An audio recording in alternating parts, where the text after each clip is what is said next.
Yeah, we're going to take a closer look at the Chinese banking system, in particular with Andrew Sheng. He is the chief advisor to the China Banking Regulatory Commission. He is also an adjunct professor at Tsinghua University, and he is also a professor at the University of Malaya, Kuala Lumpur, where we thank you for having. We have all these guests who have so many titles and so many things that they do. It's amazing you can keep everything straight that you have to do. Yeah, well, Asia is doing reasonably okay. It's all still affected by the global crisis. The shock didn't come through the financial channel. It came through the real sector. The exports took a big plunge. The banking systems have held up very, very well, mainly because we had the Asian crisis 12, 13 years ago. And that taught us in Asia a huge lesson. You know, when you're uncertain about the future, it's much more important that you're a little bit conservative on the financial side.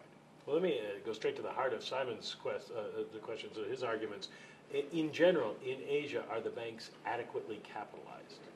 Well, the capital adequacy of the Asian banks are very strong because of the Asian crisis. I think everybody understood that finance technically shouldn't grow faster than the real sector too much. There's a bit of monetization that's required, but if finance outgrows the real sector, you're heading for problems. The Chinese banks in particular are backed in part by the state, and that should help their capital and make them less of a worry. Oh yeah, the Chinese banking system is pretty well capitalized. The capital adequacy of the large banks is somewhere near between 10 to 12%, and core capital is in that range. So the capital adequacy, hasn't been a major problem. The non-performing loans have come down, but during the last 2 years, there was a very rapid growth in credit, mainly because of the stimulus package that started in November 2008 after the earthquake, when the government decided to stimulate the economy. And as you know, the $4 trillion renminbi worth of stimulus package actually gave, revived confidence around the world. But credit grew very fast after that. And this year and late last year, the People's Bank have tightened credit. And so, things are back on track. In fact, we've seen them raise the reserve ratio requirement several times over the last year or so. How has that affected the credit, and has it done enough? Well, the last year's growth in credit was about 19.9%. This year, it should be in the 15 to 16% growth rate. Now, if the growth is just around 9 to 10%, and an inflation rate maybe between around 4 to 5%, that's about right. But you've still got all that cash in the system then. There is quite a lot of cash in the system. That's partly because of the savings rate is still fairly high. The corporate sector, and a lot of the savings, a lot of people don't understand the Chinese savings pattern. Part of it is household. Part of it is the government's actually savings, because the tax reforms have improved the fiscal standing of the government, including local governments. And then, of course, the corporate sector has been making good profits because of the young population, rising incomes, and some rising wealth. So the corporate savings is nearly half of the total savings. But given the speculation that's gone on and the fact that the People's Bank has had to rein in credit so much, why shouldn't we expect some sort of bubble popping? A lot of people look at real estate in China and say there has to be a bubble there, and that again raises questions about the banks. Well, the bubble situation may be in some of the individual cities, but China is a continental economy. It's a very large economy. But that's what they said about the United States. Sure.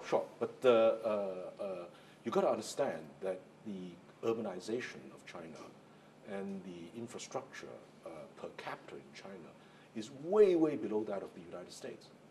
And so the demand for housing is still rising very, very rapidly. Now, that doesn't mean that, in short term, there's a disconnect between supply and demand. And that's why prices have, popped up quite a lot in some of the urban cities. Now, take, for example, cities like Shanghai or Beijing.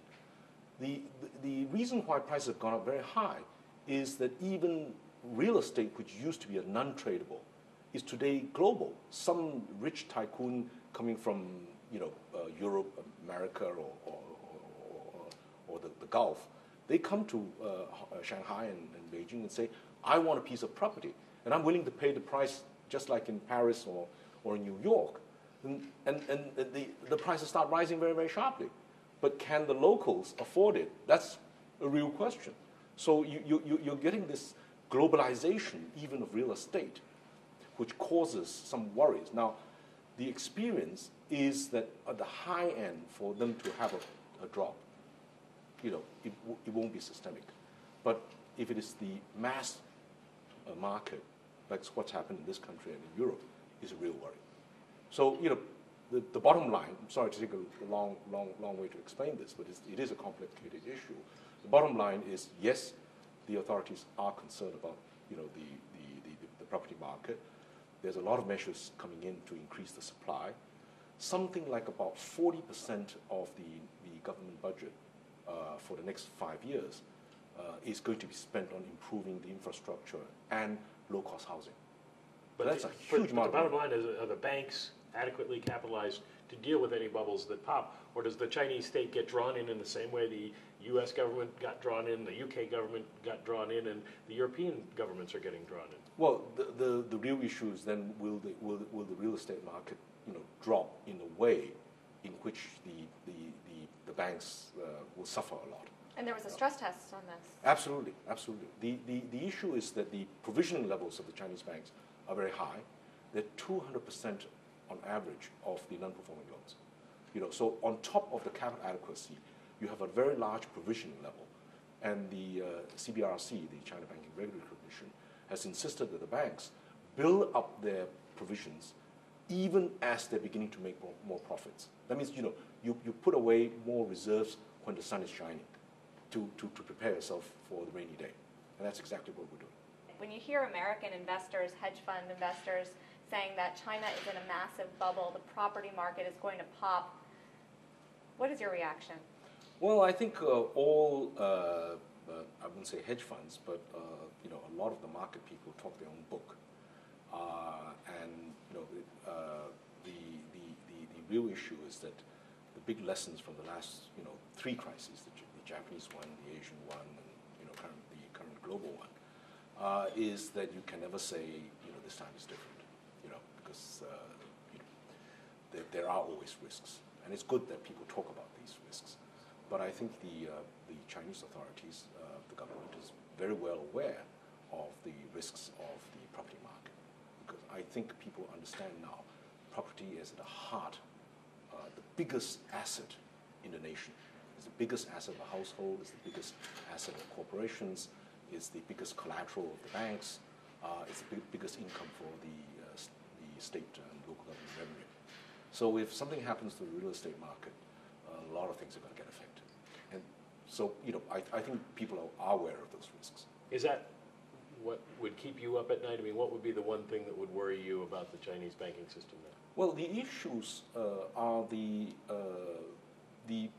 risks in any national economy are now not just national, they're global. Put it this way. Today we're in a global collective action trap and a national action trap. You can't raise interest rates in any country without inviting a ton of money in. You can't raise exchange rate without inviting a ton of money in. And then that ton of money comes in, you're going to have a bubble on your hands, whether you like it or not. So what tools do you have to stop all this? And that's why the IMF is now thinking, well, maybe some capital controls work. But even the best of capital controls have leakages. So there are no perfect solutions to a global systemic problem. And that's why this conversation needs to go both ways, at the national level, at the global level, and vice versa. I mean, it's pretty important to be focused on this. Well, the currency is a big issue. Just this year, we saw Bank of China letting American clients buy RMB in their accounts. And this is just one of the several ways that China has let its currency become more international. How fast is this process moving along? I think it's as fast as what the market wants. I think everybody in China understands the internationalization of the renminbi is a market-determined factor. That means you can't declare you want a currency to be international, and somebody want it or doesn't want it. It's what the market wants, right? And so it will grow at that pace. Now, what should we make the infrastructure, the facilities to enable a currency to have a more international? This is being piloted at the moment. For example, Hong Kong is one of the pilots where the renminbi is, internationalization exercise taking place. Does China want the international reserve currency?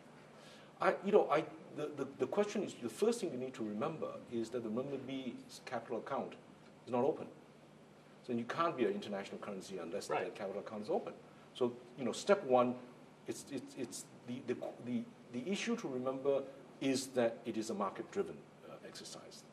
The government basically is removing the regulations that stops it having a little bit more of that international role. But does the government want to get to the point where it is a reserve currency? Does the government want to loosen regulations enough that, bottom line, you can get money in and out of the country easily? If something goes wrong, everybody can pull their money out. Well, my personal view is that actually being an international reserve currency, based upon the experience of the last couple of years, carry huge risks. And so the real issue is your domestic economy strong enough? Is your trade situation strong enough? Because money that comes in can go out tomorrow. That was the biggest lesson we had in the Asian crisis. When somebody says country A is really good, ton of money comes in, everybody forgets that there's going to be a huge bubble. At the end of the day, the locals pay for it because who's going to pick up the pieces? It's the locals. So we have a real problem today of what I call global gain, local pain.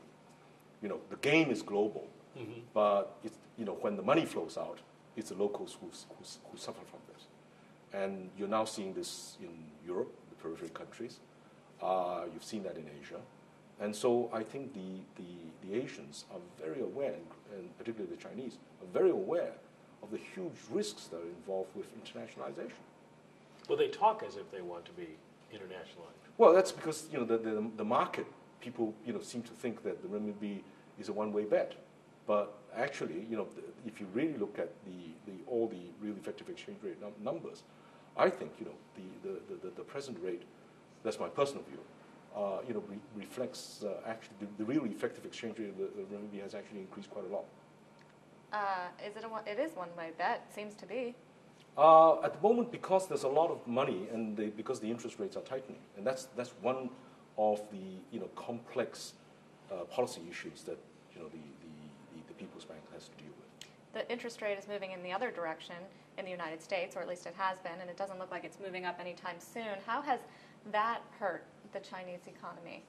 Well, when the inflation rate is somewhere between 4 to 5% and the deposit rate is around 3.5%, there is some room for the adjustments. You really need to get an economy is stable when the real interest rate, what a saver gets for his deposits. Yeah, we got negative real rate. Exactly. A negative real rate is the cause for all these bubbles. So getting the real interest rate positive is a real policy objective, and that's steady as they go. 4 increases since October last year. That's not small. Well, they've certainly raised the investment rate. What about the deposit rate, though? Is that going to come up to inflation, or is the goal to bring inflation down to the deposit rate? Well, I think it's a combination of both. I think the deposit rates have gone up. It's around 3.25%, nearly 3.25% now for a one-year deposit, which is a big improvement over the past when you were getting about 1 or 2, right? So I think that's a very important macro step. But there is always, and the fact that, for example, the Europeans are raising interest rates, and hopefully the advanced markets are beginning to, the interest rate trend is going to be bottom out, but that's a big if. We'll get back to a much more global, less, put it this way, less distorted environment. And how long can China sustain in that environment the growth rates, the current 8-9%? Well, the official growth rate is 7% for the next 5 years. Mm-hmm. So the overall trend is downwards, and that's going to get the imbalances all down also. Talk about this forever, but I know. unfortunately we're out of time. Andrew Sheng, thank you very much for joining us today.